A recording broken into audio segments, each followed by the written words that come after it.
Dans les bas champs, entre le bourg de Cailleux et les premières falaises d'Olt, des étendues d'eau peu profondes et saumâtres offrent un milieu accueillant pour de nombreuses espèces d'oiseaux. Mouettes rieuses ou mélanocéphales, à Vossettes ou Gravelot. Parmi ces espèces, la sterne kojek est tout à fait particulière, reconnaissable à sa calotte noire et à la petite huppe qui la prolonge. La sterne kojek est une espèce qui est nicheuse, très rare en France, et qui a des colonies très vagabondes.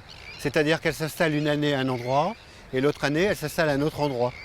Donc sur les côtes Nord-Pas-de-Calais, Picardie, on a quelques sites, le Platier-Édouard, le Hable d'Olt, la réserve naturelle de la baie de Somme, où les sternes kojek peuvent s'installer.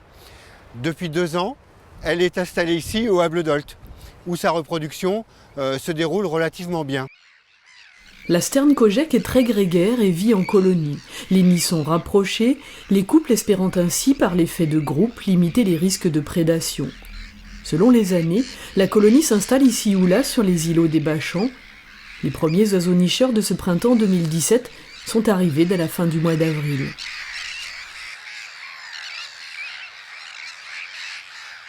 Pour qu'elles se reproduisent, la condition idéale, c'est la tranquillité. Il ne faut absolument pas de dérangement. C'est ce qui se passe ici, dans la mesure où on est dans un endroit qui est complètement enclos et où les humains ne rentrent pas. Donc on peut avoir quelques problèmes de prédation, mais ça fait partie de la nature. Et l'autre condition, c'est d'être proche de la mer et donc pour que les oiseaux aillent pêcher le poisson directement en mer et l'apportent à leurs jeunes. Cette année, la colonie s'est installée sur un plan d'eau très proche du chemin. Facile à observer, les oiseaux nicheurs ont surtout besoin de tranquillité. Alors, les meilleures conditions d'observation, c'est de faire ce qu'on appelle l'ornithomobile, c'est-à-dire de rester dans la voiture, d'ouvrir simplement les vitres et de regarder. Les oiseaux ne voient pas la silhouette humaine de cette façon et ne sont pas effarouchés.